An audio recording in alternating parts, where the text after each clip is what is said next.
আমার বন্ধুগণ, বিশ্বনবী মুহাম্মদুর রাসূলুল্লাহ সাল্লাল্লাহু আলাইহি ওয়াসাল্লাম যখন ওহী রাসূলুল্লাহর উপরে আগমন করতে লাগলো, ওহী অবতীর্ণ হতে লাগলো, কোরআনুল কারীমের এই সূরাটা পরিপূর্ণ সূরা বিশ্বনবী কাফেরদের সামনে তিলাওয়াত করলেন। সূরার শেষ আয়াতে একটা সিজদার আয়াত আছে, নবীজি পুরো সূরাটা তিলাওয়াত করলেন আর সিজদার আয়াত পড়ে রাসূলুল্লাহ সিজদায় অবনত হলেন। বুখারীর বর্ণনায় এসেছে, হযরত আব্দুল্লাহ ইবনে মাসউদ রাদিয়াল্লাহু তাআলা আনহু বলছেন, নবীজি কাফের এবং মুসলমান সবার সামনে এই সূরাটা রাসূলুল্লাহ উচ্চ আওয়াজে তিলাওয়াত করলেন। নবী যখন সিজদায় গেলেন, মুসলমান যারা আছে তারাও রাসূলুল্লাহর সঙ্গে সিজদায় গেল, কাফেররাও রাসূলুল্লাহর সঙ্গে সিজদায় অবনত হলো। তবে একজন সিজদা করেনি, তার ভেতরে দাম্ভিকতা ছিল, অহংকার ছিল, যার নাম হচ্ছে উমাইয়া ইবনে খালফ, যিনি হচ্ছেন হযরতে বিলাল রাদিয়াল্লাহু তাআলা আনহু যার কৃতদাস ছিলেন। এই উমাইয়া সিজদায় অবনত হয়নি, বরং এক মুষ্টি মাটি হাতে নিয়ে কপালের সঙ্গে লাগিয়ে বলল, আমার জন্য এটাই যথেষ্ট। হযরত আব্দুল্লাহ ইবনে মাসউদ বললেন, তার অহংকারের কারণে তার কপালে ঈমান ঝুটে নাই, শেষ পর্যন্ত বেঈমান হয়ে সেই পৃথিবী থেকে বিদায় নিয়েছে। নাউযুবিল্লাহ। আমার বন্ধুগণ, নবী করিম সাল্লাল্লাহু আলাইহি ওয়াসাল্লাম যখন মানুষের কাছে এইভাবে দাওয়াতি কাজ শুরু করলেন, তখন লোকেরা রাসূলুল্লাহর নিয়ে বিভিন্ন ধরনের চিন্তার ভেতরে পড়ে গেল, টেনশনে পড়ে গেছে, মুহাম্মদ কি বলতেছে। তারা রাসূলুল্লাহকে বিভ্রান্তকারী বলল। নবী যখন কোরআন তিলাওয়াত করে তাদেরকে শোনাতে লাগলেন আর কালেমার দাওয়াত দিতে লাগলেন, কাফেরেরা বলল, বিগত দিনে আমরা ৩৬০টা দেবতার সামনে মাথা নত করেছি, হবল, লাত, মানাত, উজ্জার সামনে আমরা মাথা নত করলাম, আর এখন মুহাম্মদ বলছে লা ইলাহা ইল্লাল্লাহ, লা ইলাহা ইল্লাল্লাহ। নবীজি বলছেন, ফায়া আইয়ুহান নাস, হে মানব গোষ্ঠী, কুলু লা ইলাহা ইল্লাল্লাহ তুফলিহুন, তোমরা বলো আল্লাহ ছাড়া আর কোনো মাবুদ নাই, তাহলেই তোমরা হবে সফল। পড়েন সুবহানাল্লাহ। কাফেরেরা চিন্তা করতেছে, মুহাম্মদ বলেটা কি? আমরা ৩৬০টা দেবতার সামনে মাথা নত করলাম, মুহাম্মদ কয় এগুলো সবগুলো নাকি মিথ্যা, রব নাকি একজন। তাই তারা রাসূলুল্লাহরে বলল পথ হারা, বিপদগামী বলে তারা রাসূলুল্লাহরে গালি দিল। আল্লাহ রাব্বুল আলামিন তাদের এই গালির জবাবে সূরা অবতীর্ণ করলেন। আল্লাহ পাক জানায়া দিলেন, ওয়ান নাজমি ইযা হাওয়া মা ضل صاحبكم وما غوى। আল্লাহ পাক বললেন, ওয়ান নাজমি ইযা হাওয়া, কসম নক্ষত্রের যখন সেটা অস্তমিত হয়, মা ضل صاحبكم وما غوى, তোমাদের সঙ্গী সাথী তিনি বিপদগামী নন এবং তিনি বিভ্রান্তকারীও নন। সুবহানাল্লাহ কোন। তাহলে আল্লাহ এখানে কসম করলেন, কিসের কসম? নক্ষত্রের, তারকা। তারকা চেনেন তো আপনারা? কথা বল না কেন, চেনেন? এই তারা কি দিনে দেখা যায় না রাতে দেখা যায়? আল্লাহ পাক বলছেন, ওয়ান নাজমি ইযা হাওয়া, কসম সেই তারকা যা অস্তমিত হয়ে যায়, আলো হারিয়ে ফেলে, অর্থাৎ যেটাকে রাতে দেখা যায় দিনেতে দেখা যায় না। তার মানে তারা যখন উদিত হয় তখন একটা আলো আসে, ঠিক না? তাফসীরে মাআরিফুল কোরআনের ভেতরে আল্লাহ কেন এই তারকার কসম করলেন, তিনটা ব্যাখ্যা নিয়ে আসা হয়েছে। প্রথম নাম্বার ব্যাখ্যা তারা করলেন, তারকা যখন উদিত হয় তখন সেটা আলোকিত হয়। আল্লাহ পাক কসম করে বললেন, ওয়ান নাজমি ইযা হাওয়া, কসম তারকার যখন তা অস্তমিত হয়, মা দাল্লা সাহিবুকুম ওয়া মা গাওয়া, অবশ্যই আমার নবী তোমাদের সঙ্গী সাথী অর্থাৎ মুহাম্মদ সাল্লাল্লাহু আলাইহি ওয়াসাল্লাম তিনি পথ হারা নয় এবং তিনি বিভ্রান্তকারী নন। অর্থাৎ তিনার ব্যাপারে আল্লাহ কসম করে বোঝাতে চাইলেন, তারকা যেমন হয় আলোকিত, আমার নবী বিশ্ব নবী মুহাম্মদ সাল্লাল্লাহু আলাইহি ওয়াসাল্লাম তিনি হলেন হেদায়েতের আলো। সুবহানাল্লাহ। তারার মাঝে যেমন আলো আছে, রাসূলুল্লাহর ভিতরেও তেমন একটা আলো আছে। কেমন আলো? আমার বন্ধুগণ, কোরআনুল কারীমের অন্য জায়গায় আল্লাহ পাক বলছেন, হুয়াল্লাযী আরসালা রাসূলাহু বিল হুদা ওয়া দীনিল হক।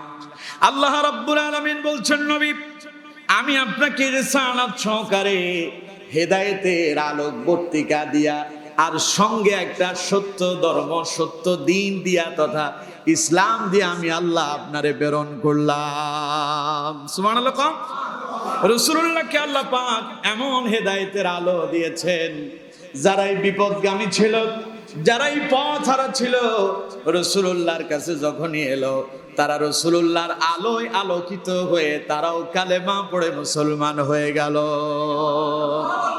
তার মানে আল্লাহ পাক কসম করলেন, ওয়ান নাজমি ইযা হাওয়া, কসম সেই তারকার যেটাকে আমি আল্লাহ পাক আলোকিত করেছি, আবার সেটা অস্তমিত হয়ে যায়।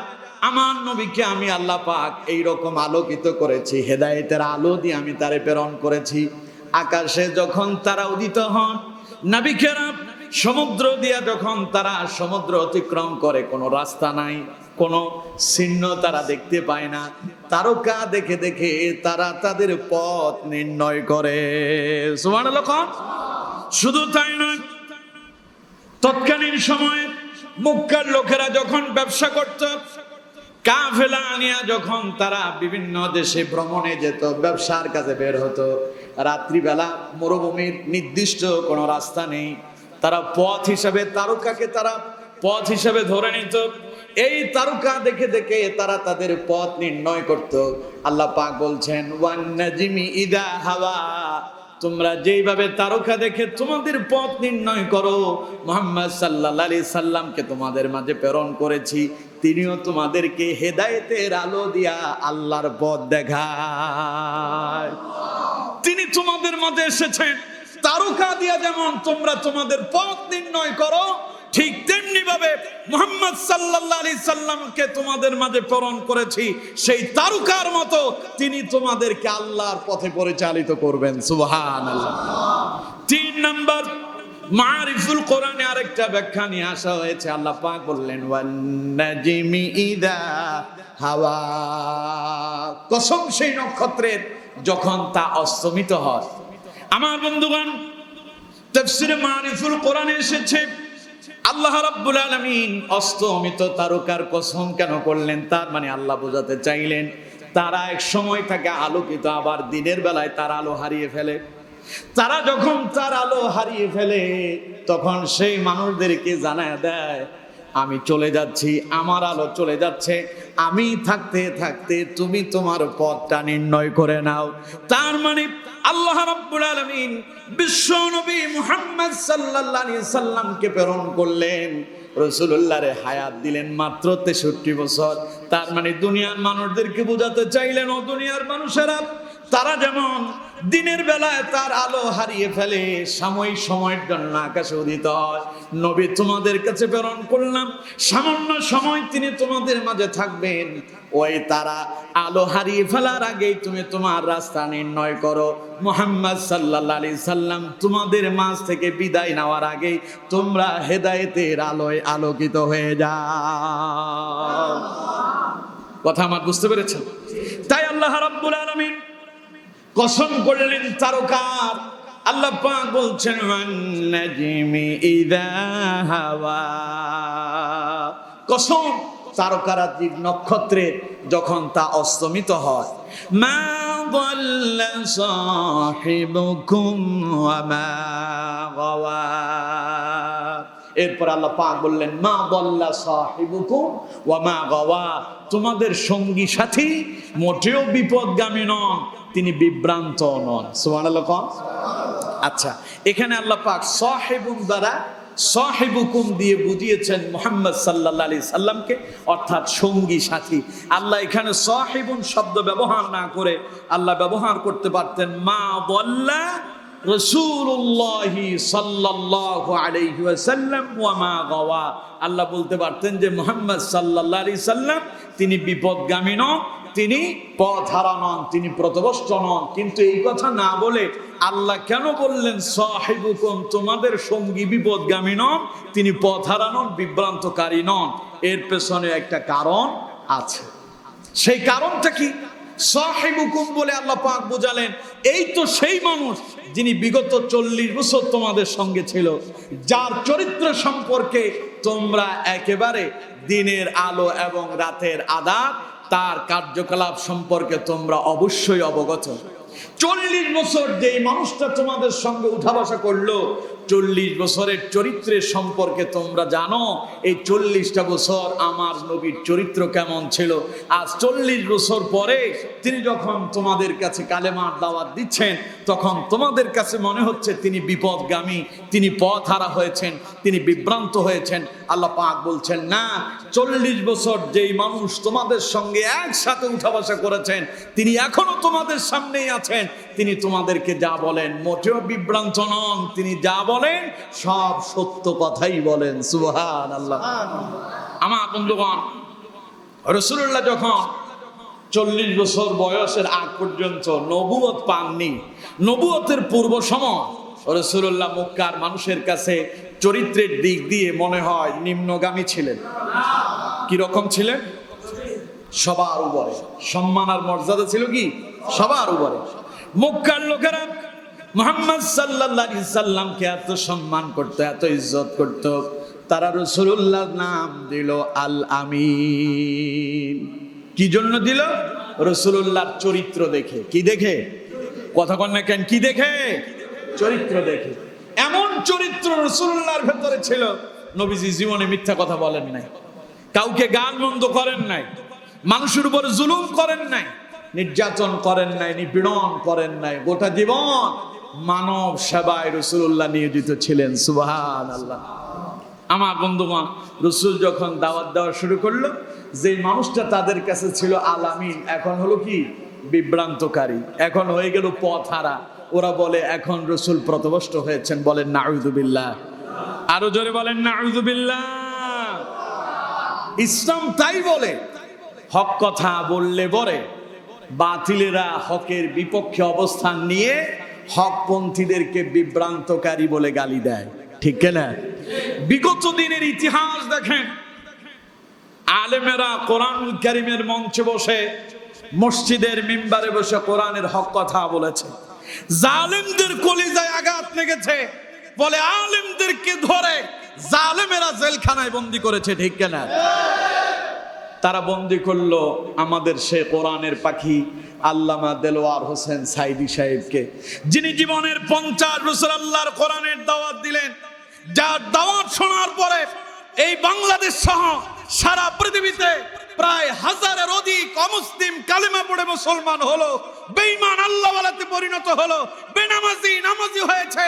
সেই মানুষটাকে মিথ্যা মামলা দিয়ে জেলখানায় বন্দী করে 13টি বছর কষ্ট দিয়া দুনিয়া থেকে বিদায় করে দিয়েছে। ঠিক না? তার অপরাধ কি? তিনি হকের দাওয়াত দিচ্ছেন। তিনি কিসের দাওয়াত দেন? হকের দাওয়াত দিলেই বাতিলদের কলিজায় লাগে। ঠিক না? বাতিলদের আর ভালো লাগে না। হুজুরের সাথে খুব ভালো সম্পর্ক, মসজিদের ইমাম সাহেবের সাথে সভাপতির খুব ঘনিষ্ঠ সম্পর্ক, সেক্রেটারি সাহেবের সাথে ইমাম সাহেবের খুব ঘনিষ্ঠ সম্পর্ক। কিন্তু ইমাম সাহেবের বক্তব্য যদি সভাপতির বিপক্ষে চলে যায়, খতিব সাহেবের বক্তব্য যদি সেক্রেটারির বিপক্ষে যায়, মসজিদ কমিটির বিপক্ষে চলে যায়, পরবর্তী জুমাতে আর ইমাম সাহেবের চাকরি থাকে না। ঠিক না? কারণ তিনি বলেছেন হক কথা, গায়ে লেগে গেল সভাপতি সেক্রেটারি সহ কমিটির লোকদের। আবার আপনাদের এখানকার কমিটির কথা বলি না, বিভিন্ন জায়গায় এমন কমিটি আছে না নাই? আরো জোরে বলেন আছে না নাই? অসংখ্য জালেম কমিটি আমরা দেখেছি। ইমাম সাহেবরা হক কথা বলার কারণে ইমামদেরকে মসজিদের মিম্বার থেকে বের করে দিয়েছে। এখন সেই সভাপতি সেক্রেটারিরা তারা মসজিদ থেকে পালিয়ে গিয়েছে। ঠিক না? আমার দেশে একখান কথা আছে, কয় লাথি কিন্তু পেছনের দিক থেকে আসে। কথা বললে কেন? আপনি যেমন করছেন, যেমন কর্ম যেমন কর্ম। মসজিদের ইমাম তো কোরআনের হক কথা বলেছে, আপনি তার চাকরি খেয়ে ফেলেছেন। তিনি এখানে হয়তো চাকরি চলে গেছে, আরেক জায়গায় গিয়ে কোরআনের দাওয়াত দিয়েছে, কিন্তু আপনি যে কই পালাইছেন আপনার এখন আর খুঁজেও পাওয়া যায় না, ঠিক কিনা? চরিত্র ভালো করেন। আমরা জানি, আপনাদেরকে আমরা চিনি। বিগত দিনে আপনারা ইসলামের বিরোধিতা করেছেন, এখনো আপনারা ইসলামের বিরোধিতাই করে যাচ্ছেন, ঠিক কিনা? 16 বছরে কত মানুষ আমাদের বন্ধু ছিল, এখন দেখি তারাও আমাদের শত্রুতে রূপান্তরিত হচ্ছে। একটু উদাহরণ দিলে বুঝতে পারবেন, একটু উদাহরণ দিলে আপনারা বুঝতে পারবেন। 16 বছর মাহফিলে গেলাম, আমাদের বন্ধুরা মাহফিলে উঠলে বলতো, হুজুর আমরাও 10-15টা মামলার আসামি, আপনি মন খুলে কথা কইবেন। এখন তারাই আমাদেরকে বলে, আমরা যখন কোরআনের হক কথা বলি ওরা এখন আমাদেরকে মৌলবাদ বলে।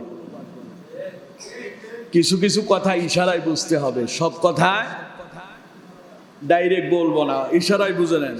এখন আমরা মৌলবাদ হয়ে গেলাম, কারণ এখন যে মানুষ হকের দিকে আসতেছে তাই ওদের কলিজায় এখন আঘাত লেগেছে, ঠিক কিনা? আমার বন্ধুগণ, ইসলামের বিজয় দেখলে বাতিলদের মাথা ঠিক থাকে না। ইসলামের বিজয় দেখলে বাতিলদের মাথা কি, এদের মাথা খারাপ হয়ে যায়। এতদিন বললো আমরা আপনাদের সাথে আছি, 16 বছর আমাদেরকে ব্যবহার করলো, আমাদের মাথায় কাঁঠাল ভেঙে খেলো। 16 বছর পরে আমরা যখন আমাদের কথা মানুষের কাছে পৌঁছানো শুরু করলাম, আমরা যখন ইসলামের দাওয়াত দেওয়া শুরু করলাম, আমাদের দাওয়াতি মিশন যখন মানুষ কবুল করতে শুরু করলো, এখন ওদেরও মাথা খারাপ হয়ে গেছে। ওরা এখন বলে মৌলবাদদেরকে আমরা চাই না, ঠিক কিনা? আমরা বলি, বন্ধু আমার, তুমি ছাড়াও আমার বিজয় হবে ইনশাআল্লাহ, তুমি ছাড়াও আমার বিজয় হবে।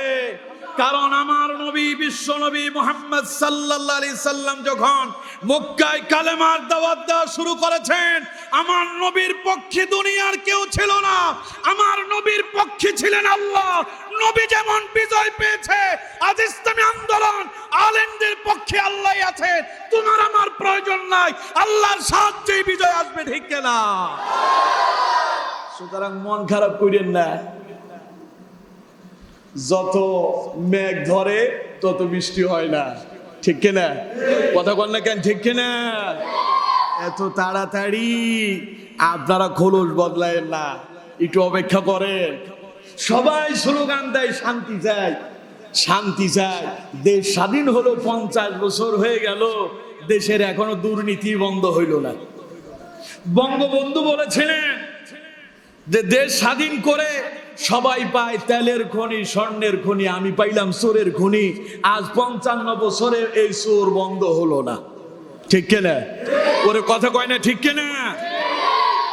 এখন এখান থেকে বের হবেন কিভাবে? আমার বন্ধু, যে 55 বছর যে সংবিধান দিয়ে রাষ্ট্র চলেছে, আগামীতেও যদি সেই সংবিধান দিয়ে রাষ্ট্র চলে, ওয়াল্লাহি রাষ্ট্রের পরিবর্তন হবে না। রাষ্ট্রের যদি পরিবর্তন চান, সন্ত্রাস যদি বন্ধ করতে হয়, চাঁদাবাজ যদি বন্ধ করতে হয়, দুর্নীতি যদি বন্ধ করতে হয়, একটি কল্যাণকর রাষ্ট্র যদি আপনারা দেখতে চান, সেই রাষ্ট্রের পার্লামেন্টে কোরআন যতক্ষণ পর্যন্ত সংবিধান না হবে, রাষ্ট্রের শান্তি কোশ্চিন কালেও আসবে না, আসবে না, আসবে না, ঠিক কিনা? কারণ আমার নবী এই কোরআন দিয়ে একটি জাহিলি সমাজকে ভেঙে দিয়ে শান্তির সমাজ প্রতিষ্ঠা করেছেন, ঠিক কিনা?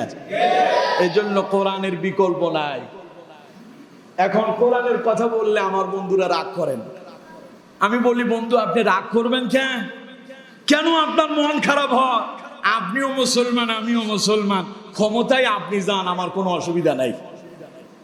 আমি বলি যেই দলই ক্ষমতায় যাক, যেতে পারে, কিন্তু সংবিধানটা কি দিয়ে হবে? চোর যখন চুরি করবে শাস্তি কি দিয়ে হবে? কোরআনে আছে না নাই? জানাকার জানা করলে শাস্তি কি দিয়ে হবে? কিন্তু কয়েকজন না, কোরআনই শাসন করা যাবে না। কেন করা যাবে না? কারণ সবগুলো তো চুরি করতেছে।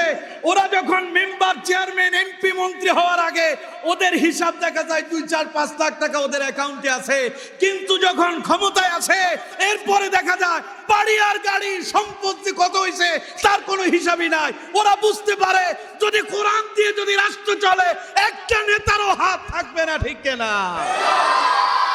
কারণ কোরআন বলছে আস-সারিকু ওয়াস-সারিকাতু ফাকতাউ আইদিয়াহুমা। চোর যদি পুরুষ হয় অথবা চোর যদি নারী হয়, সত্যতা যদি প্রমাণ মিলে ধরে ডান হাত কেটে দাও। সুবহানাল্লাহ কইলেন না?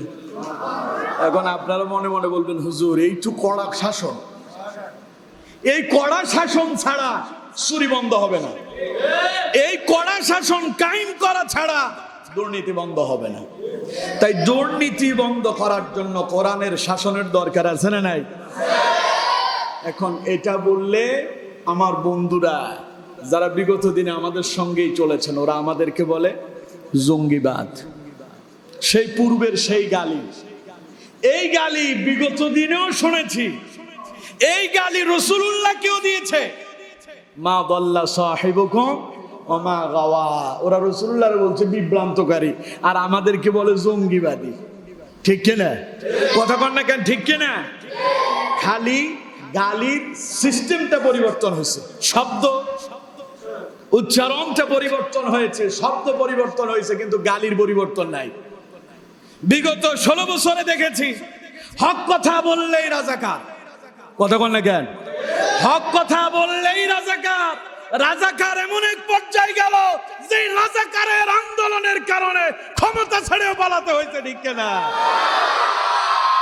যেই গালি তোমরা দিচ্ছ এই গালিতেই তোমাদেরকে পতনের দিকে যেতে হয়। এই জন্য আমার বন্ধুদেরকে বলবো, খামোখা গালি দিয়ে লাভ নাই। এই গালি কাফেররাও রাসূলুল্লাহরে দিয়েছেন। মা দাল্লা সাহিবুকুম ওয়া মা গাওয়া। আল্লাহ কয় না, তোমাদের সঙ্গী সাথী জীবনের 40টা বছর তোমাদের সঙ্গে অতিবাহিত করলো, চরিত্রে কোনো কলঙ্ক ছিল না। আল্লাহ নবী, বিশ্ব নবী মুহাম্মদ সাল্লাল্লাহু আলাইহি ওয়াসাল্লাম তিনি একদিন পাহাড়ের উপরে উঠে দাঁড়ালেন, কাফেরদেরকে ডাক দিলেন, ইয়া কুরাইশ তাআল, ও কুরাইশের লোকেরা এইদিকে আসো। সব মানুষ রাসূলুল্লাহর ডাকে সাড়া দিয়া সামনে উপস্থিত। নবীজি বললেন, আমার ব্যাপারে তোমাদের মন্তব্য কি আমি জানতে চাই। কাফেরেরা এক বাক্যে জবাব দিল, মুহাম্মদ আমরা তোমারে এত ভালোবাসি, আমরা তোমারে এত বিশ্বাস করি, এই গোটা মক্কা নগরীতে তোমার মতো এমন চরিত্রবান দ্বিতীয় আর কেউ নাই। আমরা তো তোমার নাম দিয়েছি আল আমিন, অর্থাৎ মহাবিশ্বের মহা বিশ্বাসী। সুবহানাল্লাহ বললেন না? একটু পরেই কিন্তু ওরা পরিবর্তন হবে, দেখেন একটু পরে। আল্লাহ নবী বললেন, তাই নাকি? এত বিশ্বাস করো? নবীজি বললেন, আমি যদি বলি পাহাড়ের পদদেশে শত্রু বাহিনী তোমাদের বিরুদ্ধে অস্ত্র তাক করে দাঁড়িয়ে আছে, বিশ্বাস করবা নাকি? কাফেররা বলল, মুহাম্মদ তুমি যদি বলো মোকাবেলা করার জন্য আমরা এখনই প্রস্তুতি নেব। নবী বললেন, না না না, একটু তাড়াহুড়োর দরকার নাই। নবীজি বললেন, আচ্ছা কাফেররা, ও আমার কওমের লোকেরা, কুরাইশের লোকেরা, আচ্ছা বলো তো দেখি, আমি কি জীবনে কোনোদিন তোমাদের উপরে জুলুম করেছি নাকি, অত্যাচার করেছি নাকি? আমি তোমাদের সঙ্গে মিথ্যা কথা বলেছি নাকি? তোমাদেরকে গালমন্দ করেছি নাকি? কাফেররা এক বাক্যে জবাব দিল, মুহাম্মদ সারা জীবন তুমি মানুষের উপকারে এসেছো, কল্যাণে জীবনটা অতিবাহিত করেছো, কোনদিন মানুষের উপরে তুমি অত্যাচার আর জুলুম নির্যাতন করনি। এবং নবী বললেন, আচ্ছা যদি তাই হয় তাইলে এবার আমার সম্পর্কে একটু তোমাদেরকে পরিচয় জানাতে চাই। তোমরা যে আমার আলামিন বলতেছো, আমি শুধু আলামিন নয়, আমার একখান পরিচয় আছে। সুবহানাল্লাহ বললেন না? নবী তো ভাবতেছেন সবাই আমার ব্যাপারে পজিটিভ, সবাই আমার ব্যাপারে কি পজিটিভ, আমি যা বলতেছি তারা তাই শুনতেছে, সবাই আমার বিশ্বাস করতেছে, আমারে আলামিন বলে। রাসূলুল্লাহ ভাবলেন এখনই দাওয়াতটা তাদের মাঝে ছেড়ে দেই, উপস্থাপন করি। তুলে ধরলেন, কুল ইয়া আইয়ুহান নাসু ইন্নী রাসূলুল্লাহি ইলাইকুম জামিআ الذي له ملك السماوات والأرض لا إله إلا هو يحيي ويميت পড়েন আল্লাহু আকবার। আল্লাহ পাক বলছেন নবী আপনি তাদেরকে বলেন কুল ইয়া আইয়ুহান নাস, হে মানব গোষ্ঠী, ইন্নী রাসূলুল্লাহি ইলাইকুম জামিআ, নিশ্চয় নিঃসন্দেহে অবশ্যই আমি আল্লাহর প্রেরিত একজন রাসূল। সুবহানাল্লাহ। ইন্নী রাসূলুল্লাহি ইলাইকুম জামিআ, আমি আল্লাহর রাসূল, খালি আল্লাহর রাসূল না, জামিআ গোটা বিশ্ববাসীর জন্য রাসূল। সুবহানাল্লাহ। ইতিপূর্বে আল্লাহ যত নবী প্রেরণ করছেন সব নবীদেরকে গোত্রভেদে প্রেরণ করেছেন। এক একজন নবী এক এক জায়গার নবী ছিলেন। আর মুহাম্মদ সাল্লাল্লাহু আলাইহি সাল্লাম তাম পৃথিবীর নবী। সুবহানাল্লাহ বলেন না? তারে কে নবী বানালো এই কথা তো এবার রাসূলকে বলতে হবে, বলতে হবে না? নবীজি এবার বলছে কে আমার নবুয়ত দিল, কে আমার রাসূল বানালো। ও আমার কওমের লোকেরা, কুরাইশের লোকেরা শোনো, আল্লাযী লাহু মুলকুস সামাওয়াতি ওয়াল আরদ লা ইলাহা ইল্লা হুয়া ইউহয়ী ওয়া ইউমীত। তিনি আমার রাসূল করে প্রেরণ করলেন যিনি আসমানের মালিক, যিনি জমিনেরও মালিক। এত আস্তে কইলেন সুবহানাল্লাহ। রাগ করছেন মনে হয়? আরো চিল্লায়ে পড়েন সুবহানাল্লাহ। আমার যিনি নবী করছেন তিনি আসমানের মালিক, জমিনেরও মালিক। শুধু এখানেই শেষ নয়, লা ইলাহা ইল্লাহু, তিনি ছাড়া আর কোনো ইলাহ নাই, মাবুদ নাই, আইন দাতা নাই, বিধান দাতা নাই, রিজিক দাতা নাই, হায়াত দাতা নাই, মৃত্যু দাতা নাই। সকল ক্ষমতার একচ্ছত্র মালিক কে? ওরা কয় যে মুহাম্মদ বলে এটা কি? আমরা তো কত খোদা বানালাম, একজন সব খোদার খোদা, তার নাম হুবল। তার নাম কি? অর্থাৎ তারা যে মূর্তিগুলো 360টা দেবতা কাবাঘরে ঢোকালো, ওই কাবাঘরের 360 দেবতার নেতার নাম কি? হুবল। এটা বড় খোদা। তারপরে একজনের তারা বানালো এটা রিজিক দাতা, এটা হায়াত দাতা, এটা ভালো মন্দের উপকারকারী, এটা ক্ষতিকারী, এইভাবে 360টা বানালো। আর মুহাম্মদ সাল্লাল্লাহু আলাইহি সাল্লাম বলছেন লা ইলাহা ইল্লাহু, না, ইলাহ শুধু একজনই, তিনি আল্লাহ, তিনি ছাড়া আর কোনো ইলাহ নাই। সুবহানাল্লাহ। এবার আল্লাহর ক্ষমতা সম্পর্কে রাসূলুল্লাহ বললেন ইউহয়ী ওয়া ইউমীত, তিনি সেই আল্লাহ যিনি মানুষদেরকে জীবিত করেন এবং মৃত্যু দেন। সুবহানাল্লাহ। কাফেরদের মাথা হয়ে গেল খারাপ, নিজেরাই হলো বিভ্রান্ত, কিন্তু তারা রাসূলকে বলল মা দাল্লা সাহিবুকুম ওয়া মা গাওয়া। এই তো মনে হয় পাগল হয়ে গেছে, এর মাথাটা তো খারাপ হয়ে গেছে, এই তো পথ হারা হয়ে গেছে। বলেন নাউযুবিল্লাহ। তখনই আল্লাহ রাব্বুল আলামিন বললেন না, মা দাল্লা সাহিবুকুম ওয়া মা গাওয়া। ও মক্কার লোকেরা শোনো, ইনি সেই ব্যক্তি যিনি তোমাদের সঙ্গে ইতিপূর্বে 40টা বছর অতিবাহিত করেছেন।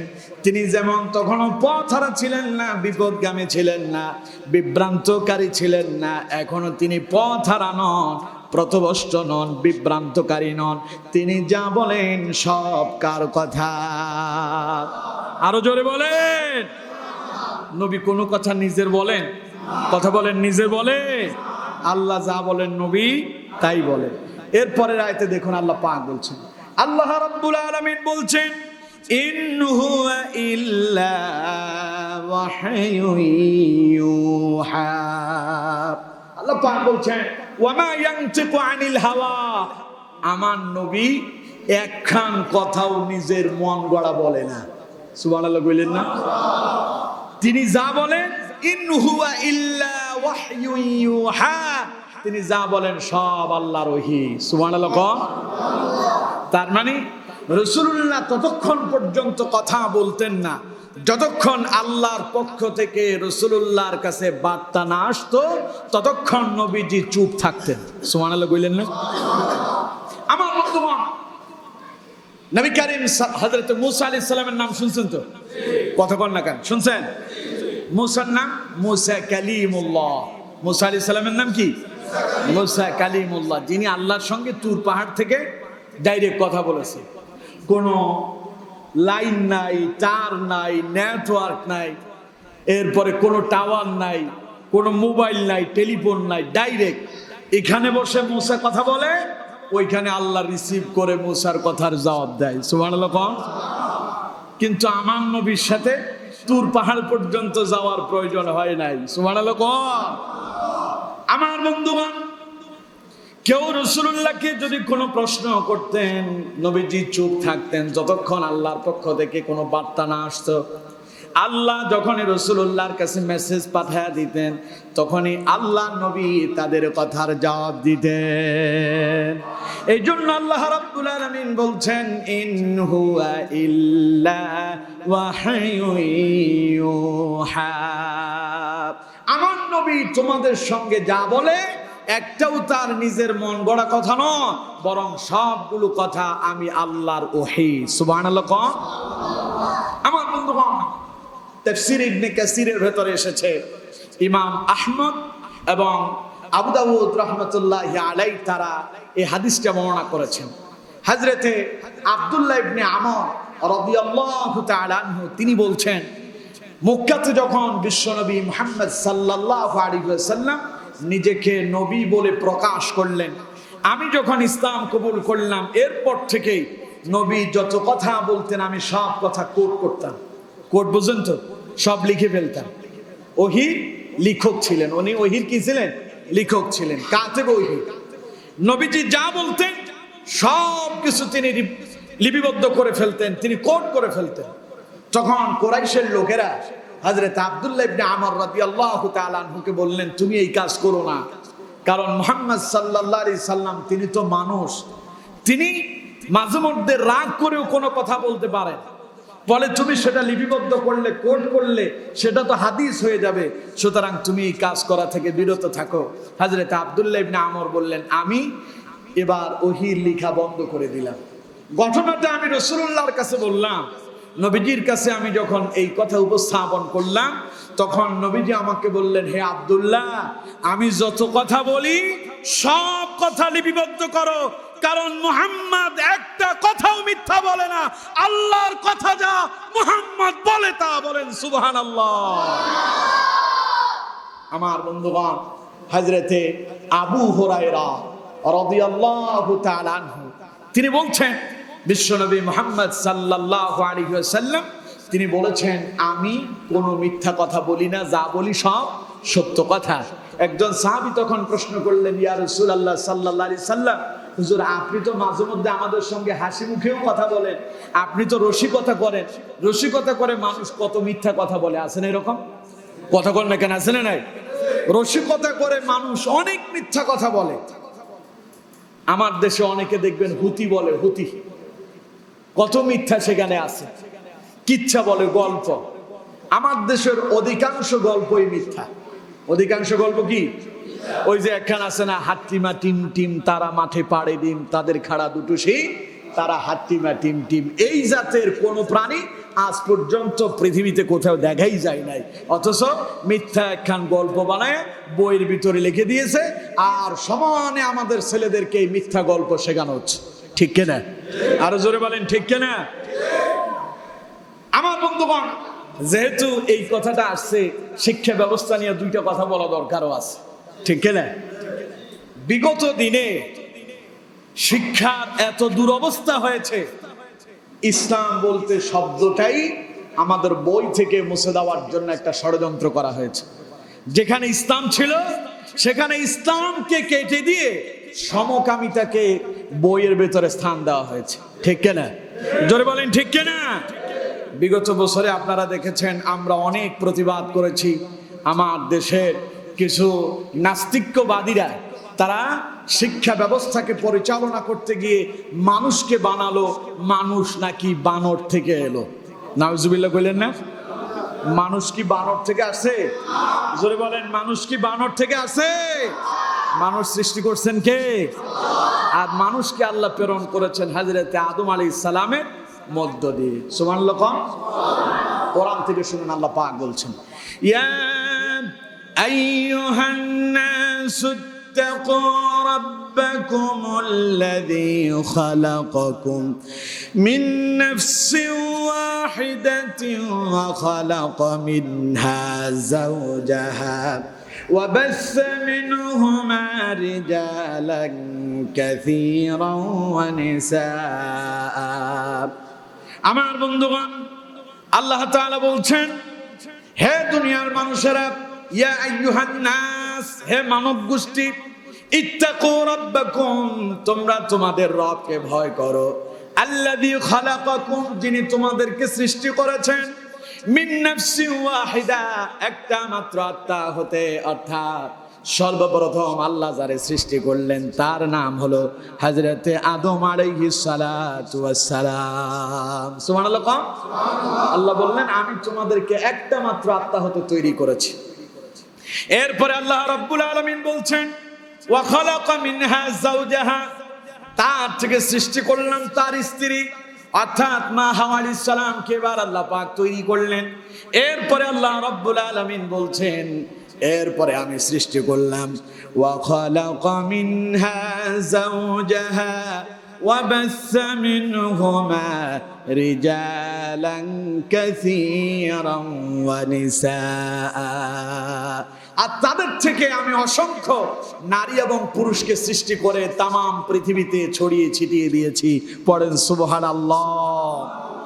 তাহলে মানুষ কি বানর থেকে আসছে না আদম থেকে আসছে? আরো জোরে বলেন। এই কথা কি আমার না আল্লাহ? এটা কি দুনিয়ার কোন বইয়ের কথা না, আল্লাহর কোরআনের কথা? দেখুন শিক্ষা ব্যবস্থাকে কোথায় নিয়ে গেল এই নাস্তিকেরা। আল্লাহ বলছেন মানুষ সৃষ্টি করছি আদম থেকে, আর ওরা বলল মানুষ আসছে বানর থেকে। গোটা শিক্ষা ব্যবস্থাটাকে ধ্বংস করে দিল। করোনার দোহাই দিয়ে আমাদের ছেলেদের হাতে মোবাইল ফোন ধরিয়ে দেওয়া হলো। এখন পড়ালেখা হবে অনলাইনে। অনলাইনে পড়ালেখার কথা বলে জাতির মেরুদণ্ডটাই ভেঙে দিল। ছেলেদের হাতে মোবাইল না দিলে ছেলে তার মা বাবার সঙ্গে এসে রাগ করে বিষ পানে আত্মহত্যা করতেছে। মা বাবা না পেরে ছেলের হাতে মোবাইল তুলে দিল। ছেলে এখন গেমসে আসক্ত হয়ে পড়ালেখা ছেড়ে দিয়ে সারা সময় মোবাইলে। আছে না নাই? আরো জোরে বলেন, আছে না নাই? গোটা শিক্ষা ব্যবস্থাকে ধ্বংস করে দেওয়া হলো। 5 আগস্টের সেই বিপ্লবের পরে আলেমরা প্রতিবাদ করলো, আমরা এই শিক্ষা ব্যবস্থার সংস্কার চাই, এটাকে পরিবর্তন করতে হবে, পূর্বের শিক্ষা নীতিতে এই জাতিকে ফিরিয়ে নিতে হবে। ফলে তারা করলো কি, এই শিক্ষা ব্যবস্থার যে কমিটি আছে এই কমিটিটারে বিলুপ্ত ঘোষণা করলো। এখন তারা বলছে যে মৌলবাদরা তারা ওই সরকার ফেসিবাদের গোলামি করতে গিয়া তারা মানুষদেরকে বিভ্রান্ত করছে। বলেন নাউযুবিল্লাহ। আমরা বললাম শিক্ষা ব্যবস্থা পরিবর্তন চাই, অথচ এই নাস্তিকেরাই তৎকালীন ফেসিবাদের সাথে সামঞ্জস্যতা রেখে ইসলামটাকে ধ্বংস করার ষড়যন্ত্র করলো। আর আলেমরা যখন প্রতিবাদ করলো তখন তারা আলেমদেরকে মৌলবাদ বলে যা গালি দেওয়া শুরু করলো। ঠিক না? এই নাস্তিকবাদীদেরকে বলছি সাবধান হও, সচেতন হও। এখন আর তোমাদের নাস্তিকবাদী এই দেশে আর চলবে না। মানুষ আর বোকা নেই। এখন দেশ চলবে কোরআন এবং হাদিস দিয়া। ঠিক না? এখন কোরআন সুন্নাহ দিয়া বাংলাদেশ পরিচালিত হবে ইনশাআল্লাহ। বলেন ইনশাআল্লাহ। আমার বন্ধুগণ, তো বলছিলাম মিথ্যা কবিতা ঢুকায়া দিছে, ছড়া বানায়া দিল। হাট্টিমা টিম টিম তারা মাঠে পাড়ে দিন, তাদের খাড়া দুটো শিং, তারা হাট্টিমা টিম টিম। সারা জীবনে দেখা যায় নাই এই রকম প্রাণীর একটা ডিম। দেখছেন কেউ? কথা বল না কেন? দেখছেন কেউ? এই প্রাণীর ডিম তো পরে দেখবেন, ওই প্রাণী দেখা যায় না। এখন একজন সাহাবী বললেন, হুজুর আপনি তো মাঝে মধ্যে রসিকতা করে আমাদের সঙ্গে কথা বলেন, আপনিও তো হাসি ঠাট্টা করেন, তার মানে আপনিও তো মিথ্যা কথা বলতে পারেন। নাউজুবিল্লাহ বলেন। আল্লাহ রাব্বুল আলামিন বিশ্বনবী মুহাম্মদ সাল্লাল্লাহু আলাইহি সাল্লাম তখন নবীজি শোনায় দিলেন, আমার সাহাবী শোনো, আমি যদিও তোমাদের সঙ্গে রসিকতা করি, তোমাদের সঙ্গে আমিও হাসি কৌতুক করি, জেনে রেখো হাসি দিয়া রসিকতা করতে গিয়া আমি নবী জীবনে কোনোদিন মিথ্যা কথা বলি না। আমি নবী যা বলি হাসিতে বলি, আর আমি কেঁদে কেঁদে বলি। আমি যে অবস্থায় বলি না কেন, প্রত্যেকটা কথা ইন হুয়া ইল্লা ওয়াহয়ু ইউহা। পড়েন আল্লাহু আকবার। নবী যা বলেন সব কার কথা? আরো জোরে বলেন। আচ্ছা, নবী যদি আল্লাহর কথা না বলে নিজের কথাকে আল্লাহর কথা বলে চালিয়ে দিতেন, তাহলে নবীর অবস্থা খুব ভালো হইতো? আল্লাহ বলছে, আল্লাহু আকবার কোন, আল্লাহ তার নবীর ব্যাপারে বলছেন, ওয়ালাউ তাকাওয়ালা আলাইনা বা'দাল আকাওয়িল লাআখাযনা মিনহু বিল ইয়ামিন সুম্মা লাকাতা'না মিনহুল ওয়াতিন। পড়েন আল্লাহু আকবার। আল্লাহ পাক বলছেন, ওয়ালাউ তাকাওয়ালা আলাইনা বা'দাল আকাওয়িল, আমার নবী, আমার হাবিব, আমার রাসূল একটা কথাও নিজের মন গড়া বলে না। নবী যদি একটা কথাও যদি নিজের মন গড়া বলতেন, আল্লাহ পাক বলছেন লা আখাযনা মিনহু বিল ইয়ামিন, আমি নবীর ডান হাত চেপে ধরতাম। কে বলেছেন? আল্লাহ। আরো জোরে বলেন কে? নবী যদি আমার কথা অর্থাৎ নিজের কথাকে আমি আল্লাহর কথা বলে চালিয়ে দিত, তাহলে লা আখাযনা মিনহু বিল ইয়ামিন, আমি নবীর হাত চেপে ধরতাম। এখানেই কি শেষ? সুম্মা লাকাতা'না মিনহুল ওয়াতিন, শুধু যে তার ডান হাত চেপে ধরতাম তা নয়, যদি মিথ্যা কথা বলে আমার কথা বলে একটা কথা নিজের মন গড়া চালিয়ে দিতেন, আল্লাহ পাক বলেন আমি তার হৃদপিণ্ডের যে শ্বাসনালী আছে, আল্লাহ পাক বলেন আমি ওই লাইনটা কেটে দিতাম। সুবহানাল্লাহ বলেন না? বুঝেন নাই তো, এই জন্য সুবহানাল্লাহ কর নাই। বুঝতে পারছেন আমার কথা? দুই একজনে কইছে জি, বাকিরা কি হি হি হি নাকি? বুঝতে পারছেন আমার কথা? রাসূল যদি কোনো কথা নিজের মন গড়া বলে আল্লাহর কথা বলে চালিয়ে দিতেন, কথাটা নিজের কিন্তু বললেন কার? আল্লাহ। এইরকম কোন কথা যদি রাসূল বলতেন, আল্লাহ বলছেন সুম্মা লাকাতা'না মিনহুল ওয়াতিন, আমি তার হৃদপিণ্ডের লাইন কেটে দিতাম। সুবহানাল্লাহ বললেন না? তার মানে নবীজির প্রত্যেকটা কথা কার? আরো জোরে বলেন কার? এই জন্য আল্লাহ কোরআনে বলছেন, আল্লাহ রাব্বুল আলামিন বলছেন, ও পৃথিবীর মানুষেরা, নবীকে শুধু নবী করে প্রেরণ করে নাই, तमाम পৃথিবীর সমস্ত মানুষের জন্য আমি নবীকে উত্তম আদর্শ করে প্রেরণ করেছি। লাকাদ কানা লাকুম ফি রাসূলিল্লাহি উসওয়াতুন হাসানাতুন লিমান কানা ইয়ারজুল্লাহা ওয়াল ইয়াওমাল আখির ওয়া যাকারাল্লাহা কাসীরা। আল্লাহ পাক বলছেন, ও দুনিয়ার মানুষেরা, তোমরা যারা আল্লাহ এবং পরকালে বিশ্বাস করো, আর তোমরা যারা আল্লাহকে বেশি ভয় করো, আল্লাহকে বেশি স্মরণ করো, যারা জেনে রাখো, লাকাদ কানা লাকুম ফি রাসূলিল্লাহি উসওয়াতুন হাসানা, তোমরা যদি কারো জীবনের আদর্শ অনুসরণ করে কল্যাণকামী হতে চাও, তোমরা যদি নিজের জীবনটাকে আলোকিত করে সাজাতে চাও, তাহলে পরে আমার নবীর জীবনের অনুসরণ করো, কারণ মুহাম্মদ সাল্লাল্লাহু আলাইহি সাল্লামের জীবনীতে তোমাদের জন্য রয়েছে উত্তম আদর্শ। কারণ আমার দেশে কার অনুসরণ করবেন? কেউ লেনিনের অনুসরণ করে, কেউ কার্ল মার্কসের অনুসরণ করতেছে, কেউ রবীন্দ্রনাথের অনুসরণ করে, আবার কেউ বঙ্গবন্ধুর, কেউ জিয়াউর রহমান, এরপরে কেউ এরশাদ। এইভাবে যারাই যার আদর্শের অনুসরণ করেন না কেন, এই আদর্শের মাঝে কল্যাণ পাওয়া যাবে না। কল্যাণ শুধু এক জায়গায় আছে, তার নাম হলো মুহাম্মাদুর রাসূলুল্লাহ সাল্লাল্লাহু আলাইহি সাল্লাম। বলেন আমার বন্ধুগণ, আমার এই নবী জীবনে কোনোদিন চুরি করছে, ডাকাতি করছে, গান শুনছে, সিনেমা দেখছে, মিথ্যা কথা বলছে, কারোরে গালি দিছে? এমন চরিত্র আল্লাহ তার নবীকে দিয়েছেন। আল্লাহ বলছেন ওয়া ইন্নাকা লাআলা খুলুকিন আযীম, এক মহান চরিত্র দিয়ে আমি আমার নবীকে প্রেরণ করেছি। সুবহানাল্লাহ। সেই নবীরেও কিছু পাগল ছাগল গালি দেয়। নিজের শরীরে লেগে আছে হাজারো ছাতা, দেখে না একটুও ছাতা মাথা। এই পাগলগুলো আমার নবীরে গালি দেয়, আমার নবীর চরিত্র নিয়ে বাজে কটূক্তি করে। আছে না নাই? আরো জোরে বলেন আছে না নাই?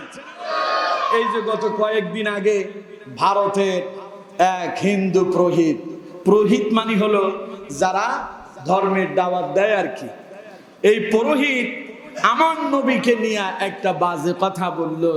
আর সেটারে সমর্থন দিয়া বিজেপির এক নেতা বলল, মুসলমানেরা যখন মসজিদে নামাজ পড়তে যাবে তিনি ঢুকে মুসলমানদেরকে হত্যা করবেন। নাউজুবিল্লাহ কন। মনে করছে মুসলমান মনে হয় যে তাদের মতো একটা ধমক দিলেই চলে যাবে।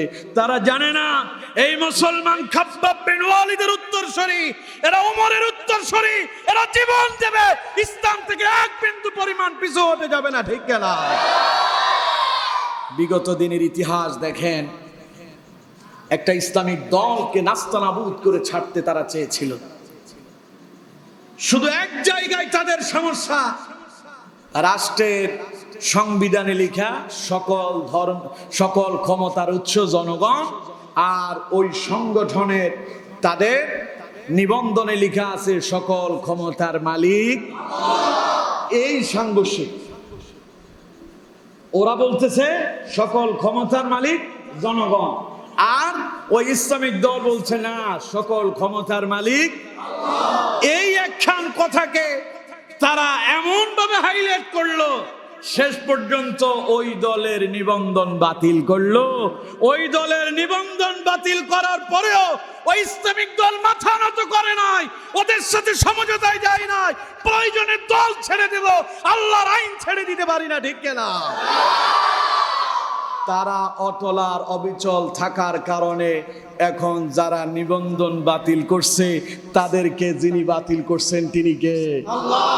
আল্লাহ বলেন ইন্না বাতশা রাব্বিকা, আল্লাহ কয় আমি আল্লাহ ধরি না, ধরলে কিন্তু আল্লাহর মায়ের দুনিয়ার কথা কয় না, আল্লাহর মায়ের দুনিয়ার বাইর। এমন মাইর দিল, একটু বক্তব্য দিতে চাইছে সেই সময়ও পেল না। পাবেন কেমনে? আপনারা তো সেই লোক, আলেমরা যখন কোরআনের মঞ্চে বসে মানুষের সামনে কোরআনের আলোচনা করেছে, হক কথা বলার কারণে আলেমদের সামনে থেকে মাইক কেড়ে নিয়েছেন। আমরা ভুলে যাইনি, আজ আপনাদের সামনে থেকে আল্লাহ মাইক কেড়ে নিয়েছে, কথা বলার সুযোগ দেন নাই। ঠিক না? আল্লাহ বলেন ইন্না বাতশা রাব্বিকা, আল্লাহর মায়ের দুনিয়ার কথা কয় না, আল্লাহর মায়ের দুনিয়ার। এটা মুখস্থ রাখবেন এই স্লোগান। আল্লাহ ধরে না, ধরলে কিন্তু আল্লাহ একবারই ধরে। আমরা বলি আর কি জাতি ধরে বারবার, অমুকে ধরে কি, আবার অমুক আর তমুক। আল্লাহ কয় তোরা ধরিস বারবার, আমি ধরি একবার। ফেরাউন মুসা আলাইহিস সালাম রে বারবার পাকড়াও করলো, আল্লাহ কয়বার ধরছে? নমরুদ ইব্রাহিম আলাইহিস সালাম রে বারবার বিরক্ত করতেছে, আল্লাহ কয়বার ধরছে? আবু জাহেল আবু লাহাবের গোষ্ঠীরা রাসূলুল্লাহ রে বারবার বিরক্ত করেছে, আল্লাহ কয়বার ধরছে? শিক্ষা নাও, ওই আবু জাহেল আবু লাহাব ফেরাউন নমরুদ থেকে শিক্ষা নাও। যারা ইসলামের সঙ্গে গাদ্দারি করেছে আল্লাহ তাদেরকে পৃথিবী থেকে নাস্তানাবুদ করে ছেড়ে দিয়েছেন। ঠিক না? তোমরাও টিকতে পারবা না। যারা এখনো ষড়যন্ত্র করছো আগামীতে সাবধান হও, টিকে থাকার ক্ষমতা নাই। যেখানে আল্লাহ আছেন সেখানে আর কারোর প্রয়োজন। এই জন্য আমার বন্ধুগণ একখান কথা, ইসলাম হলো এমন এক জিনিস, জীবন দেব মাথা নত। ওরা কাফেরেরা, ওই ভারতের গোষ্ঠীরা ওরা মনে করছে সেখান থেকে তারা হুঙ্কার দিলে মুসলমানরা আর মসজিদে যাবে না, কিন্তু দেখা গেল যে এর ব্যতিক্রম হলো শুধু মসজিদেই যায় নাই, মহারাষ্ট্রকে অচল করে দেওয়ার জন্য হাজার হাজার মুসলিম তাওহীদি জনতা রাস্তায় নেমে এসেছে, ঠিক কিনা? ভারতের সরকারের মাথা খারাপ হয়ে গেছে, বাপ রে বাপ, এত মুসলমান আমার দেশে আছে বুঝি। বাংলাদেশে টোটাল জনসংখ্যা কত? আর ভারতে মুসলমানই আছে 20 কোটি। সুবহানাল্লাহ কইলেন না? এরপরেও তারা সেখানে সংখ্যালঘু। আমার বন্ধুগণ, মুসলমানরা প্রথমে কমই থাকে, এরপরে এমন এক আলো ছড়িয়ে দেয়, কাফেরেরা লেজ গুটিয়ে পালিয়ে যায়, ঠিক কিনা? মক্কায় রাসূলুল্লাহ দাওয়াত দেওয়া শুরু করলেন, নবী ওয়ানা আউয়ালুল মুসলিমিন, একমাত্র মুসলমান। দাওয়াতি কাজ করতে করতে গোটা মক্কা থেকে কাফেরার একটাও নাই, গোটা মক্কাবাসী মুসলমান। সুবহানাল্লাহ কইলেন না? নাতে একটা অমুসলিম পর্যন্ত এখনো নাই। সুবহানাল্লাহ কইলেন না? কে পবিত্র করলেন? আরো জোরে বলেন। আল্লাহ জিরো থেকে হিরো বানাতে পারে। সুতরাং ভারতের ওই সমস্ত নাস্তিক কাফেরদেরকে বলতে চাই, মুসলমানদেরকে ভয়ভীতি দেখায় লাভ নাই। এরা যদি গর্জে উঠে, পালানোর জন্য পথ খুঁজে পাবে না, ঠিক কিনা? আমরা আমাদের রাসূলকে জীবনের চাইতে বেশি ভালোবাসি, ঠিক কিনা? আল্লাহ নিজেই বলেছেন, আল্লাহর রাসূল বলেছেন যে লা ইউমিনু আহাদুকুম হাত্তা আকুনা আহাব্বা ইলাইহি মিন ওয়ালিদিহি ওয়া ওয়ালাদিহি ওয়ান নাসি আজমাইন। ততক্ষণ পর্যন্ত মুমিন হতে পারবে না যতক্ষণ পর্যন্ত তোমাদের মা বাবা এবং সমগ্র মানুষের চাইতে আমি রাসূল তোমার কাছে অধিক প্রিয় না হব, ততক্ষণ তুমি মুমিন নও। বলছেন মুহাম্মদ সাল্লাল্লাহু আলাইহি ওয়াসাল্লাম। আপনার কাছে নেতা বড়, রাসূলের কথা শুনলে আপনার গায়ে জ্বালা পড়া শুরু হয়। আপনি মসজিদের ইমাম সাহেবের সামনে বসেন, তাতে কি হয়েছে? আপনি মসজিদে প্রতি মাসে 10,000 টাকা অনুদান দেন, মাসিক চাঁদা দেন, তাতে কি হয়েছে? আপনার অন্তরে যদি নেতার ভালোবাসা রাসূলুল্লাহর চাইতে বেশি হয়, ইমামের পেছনে দাঁড়ায় নামাজ পড়লেও লাভ হবে না, ঠিক কিনা? আব্দুল্লাহ ইবনে উবাই রাসূলুল্লাহর পেছনে থাকতো, বড় নেতা, অনেক বড়, কিন্তু অন্তরে রাসূলুল্লাহর বড় বানাইতে পারে নাই। তাই মুনাফিকের খাতায় নাম লেখালো, খালি নামই লিখায় নাই, মুনাফিকের গডফাদার। মরার পরে রাসূল জানাজা পড়ছে বিদায় আল্লাহ আয়াত অবতীর্ণ করে বললেন, নবী খবরদার, এই মুনাফিকদের আর জানাজাও পড়বেন না। সুবহানাল্লাহ কইলেন না? এই জাতের কিছু মুনাফিক আমার দেশে আছে না নাই? মুনাফিকি ছেড়ে দেন, ভালো হয়ে যান। আল্লাহ বুঝার তৌফিক দান করুন, বলুন আমিন। তাহলে আমার নবীর চরিত্র তামাম পৃথিবীর কারোর সাথে মিলে কি? এজন্য আল্লাহ বলছেন, লাকাদ কানা লাকুম ফি রাসূলিল্লাহি উসওয়াতুন হাসানা। যদি কল্যাণ পেতে চাও, কারো আদর্শ অনুসরণ করে, তাহলে আমার নবী বিশ্ব নবী মুহাম্মদ সাল্লাল্লাহু আলাইহি সাল্লামের জীবনের অনুসরণ করো। কারণ আমার নবী তোমাদের মতো সাধারণ মানুষ নয়। আমার নবী প্রত্যেকটা কদম সামনে বাড়ান কার হুকুমে? আরো জোরে বলেন। নবী যদি নিজের কথাই যদি চলতেন, তাহলে মদিনায় গিয়া মসজিদে আকসার দিকে ফিরে 16 মাস নামাজ পড়ার দরকার ছিল না। রাসূলুল্লাহর মনে চায় নামাজটা পড়বেন কাবার দিকে, কিন্তু আল্লাহর হুকুম নাই। এই জন্য 16টা মাস রাসূলুল্লাহ বাইতুল মুকাদ্দাসের দিকে ফিরে নামাজ আদায় করেছেন। সুবহানাল্লাহ গণ নাই? সুতরাং এই জন্য আল্লাহ বলছেন, নবী তো আমার আদর্শই তার আদর্শ। আমি রাসূল কেমন চরিত্র দিয়েছি যা তামাম পৃথিবীর কারোর সাথে মিলবে না। কল্যাণ যদি পেতে চাও, মুহাম্মদ সাল্লাল্লাহু আলাইহি সাল্লামের জীবনের অনুসরণ করে নাও। সুবহানাল্লাহ কোন? যদি তা করেন, জীবন হবে কি? সফল। জীবন হবে কি?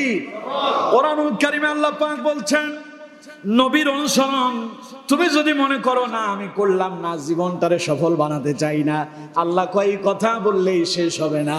বরং আমার নবীর জীবনের অনুসরণ করাটা আমি আল্লাহ তোমাদের জন্য ফরজ করে দিলাম।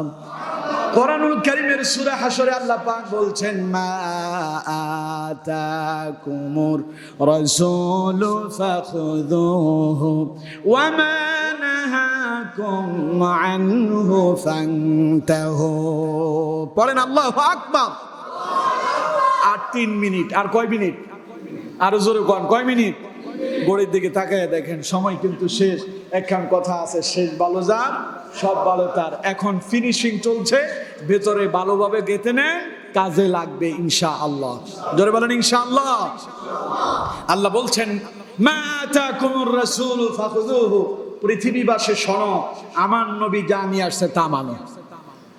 মানাটা কি? ফরজ। মানা কি? আমার নবী যা নিয়ে আসছে তাই মানো। ওয়া মা নাহাকুম আনহু ফান্তাহু, নবী যেটা নিষেধ করছে ওইটা ছাড়ো।